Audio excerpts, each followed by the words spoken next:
बिस्मिल्लाहिर्रहमानिर्रहीम। अस्सलाम वालेकुम स्टूडेंट्स। जी बेटे, इंशाल्लाह कल आप लोगों ने उर्दू की तफवीज़ नंबर 5 करनी है, जिसके सिलेबस में नज़्म हम्द शामिल की गई है और ग्रामर पोर्शन में से मुकालमा नंबर 5, रुदात नंबर 5 और ख़त नंबर 5 शामिल किया गया है। तो बेटा इसमें क्योंकि सिर्फ एक नज़्म हम्द ही शामिल की गई है, तो इसलिए तमाम सवालात जो हैं वो भी हम्द के ही मश्क में से लिए गए हैं, और जो इसमें अशार दिए गए हैं वो भी हम्द में से ही लिए गए हैं। तो बेटा आप सब बहुत अच्छी तरह जानते हैं कि हम्द को जो है उस नज़्म को कहते हैं जिसमें अल्लाह ताला की हम्दो सना, उसकी ज़ात व सिफ़ात, कुदरत व अज़मत और अल्लाह ताला की नेमतों और उसकी करम नवाजियों का ज़िक्र किया जाता है। तो इस नज़्म हम्द में भी मौलाना अल्ताफ़ हुसैन हाली ने जो है अल्लाह ताला की कुदरत और अज़मत को बयान किया है, और वो कहते हैं कि कोई भी चीज़ अल्लाह ताला के दायरे कुदरत से बाहर नहीं है। अल्लाह ताला हर चीज़ पर कादिर है। किसी भी बशर की मजाल नहीं है कि वो उसकी अज़मत से इनकार कर सके। ठीक है, अल्लाह ताला की ज़ात हर शय पर मुहीत है और हर चीज़ उसकी जो है वहदत का पैगाम दे रही है। और सुबह की ठंडी हवा भी जहाँ जहाँ जाएगी वो अल्लाह की वहदानियत का पैगाम वहाँ तक फैलाती रहेगी। यानी एक दिन ऐसा आएगा कि अल्लाह ताला की वहदानियत का पैगाम पूरी दुनिया में फैल कर रहेगा। ठीक है, अब ये सबसे पहले सवाल है, सवालात के जवाबात दें। इसमें ये तमाम सवालात जो हैं वो हम्द में से ही शामिल किए गए हैं, क्योंकि यहाँ हमारे पास सिर्फ हम्द है, कोई सबक गज़ल कोई और नज़्म कुछ भी नहीं है, तो ये तमाम सवालात हम्द में से लिए गए हैं। तो बेटा हमने आपको रजिस्टर नोट्स में बहुत अच्छे से ये करवाए हुए हैं, इनके जवाबात आपके पास मौजूद हैं। आपने वहाँ से बहुत अच्छी तरह इन्हें याद करना है और फिर ज़ुबानी लिखना है। ठीक है, आगे सवाल नंबर 2 है, काफ़िया और रदीफ़ की तारीफ़ बमा इमसाल तहरीर करें। तो बेटे पहले आपने काफ़िया की तारीफ़ लिखनी है, फिर इसकी मिसालें लिखनी है, उसके बाद आपने रदीफ़ की तारीफ़ लिखनी है और फिर उसकी मिसालें लिखनी है। तो यहाँ पर आप ये याद रखें बेटे कि कम से कम 3-3 और ज़्यादा से ज़्यादा 5-5 आपने मिसालें ज़रूर तहरीर करनी है। ठीक है बेटा, अब सवाल नंबर 3 की तरफ आते हैं।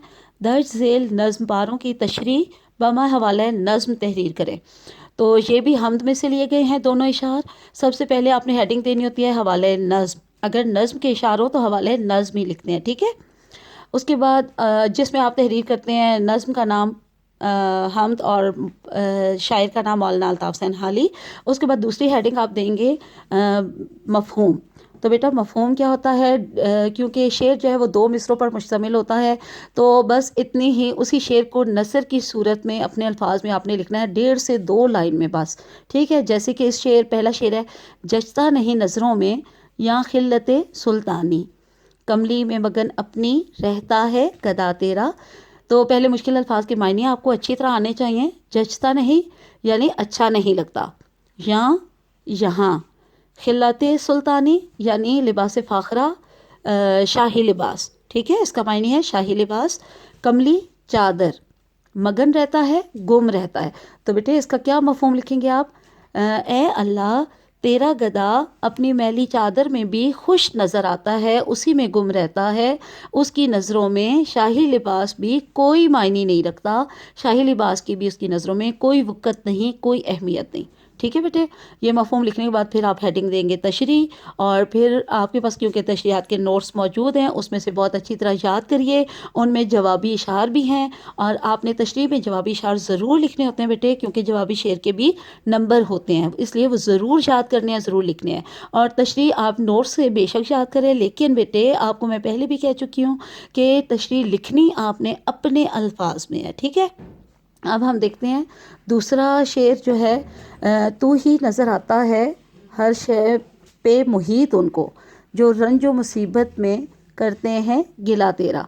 इस उसी तरह आपने इसका भी पहले हवाला नज़्म लिखना है, उसके बाद आपने दूसरी हेडिंग मफ़हूम लिखनी है।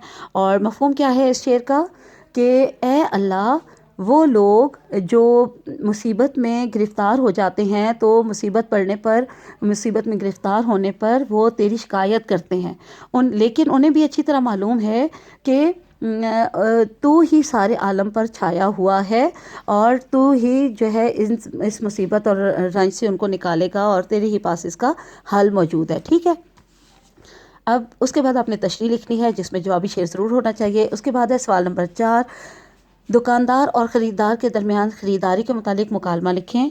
तो बेटे आपने ان دونوں کرداروں کے جتنے بھی تخلیق کرنے ہیں مکالمے وہ کم سے کم بھی 10 ہونا ضروری ہیں، ٹھیک ہے۔ مکالمہ کی تعریف آپ کو معلوم ہے کہ 2 یا 2 سے زیادہ لوگوں کی آپس کی گفتگو کو کہتے ہیں، ٹھیک ہے۔ اب ہے سوال نمبر 5، ناقابل فراموش ثانیہ کی رودات تحریر کریں۔ تو بیٹا آپ نے عنوان کے مطابق اپنے الفاظ میں یہ لکھنی ہے۔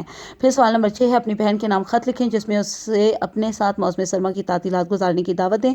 تو بیٹا آپ نے خط کا خاکہ بہت اچھی طرح سے لکھنا ہے، مکمل طور پہ وہ صحیح ہونا چاہیے، اس کے نمبر ہوتے ہیں۔ اور اب تمام سلیبس کو بہت اچھی طرح سے آپ نے زبانی یاد کرنا ہے اور زبانی ہی لکھنا ہے بیٹا، تاکہ ساتھ ساتھ آپ کی بورڈ ایگزام کی تیاری ہوتی رہے، ٹھیک ہے بچے۔ اوکے، اللہ حافظ اینڈ فی امان اللہ۔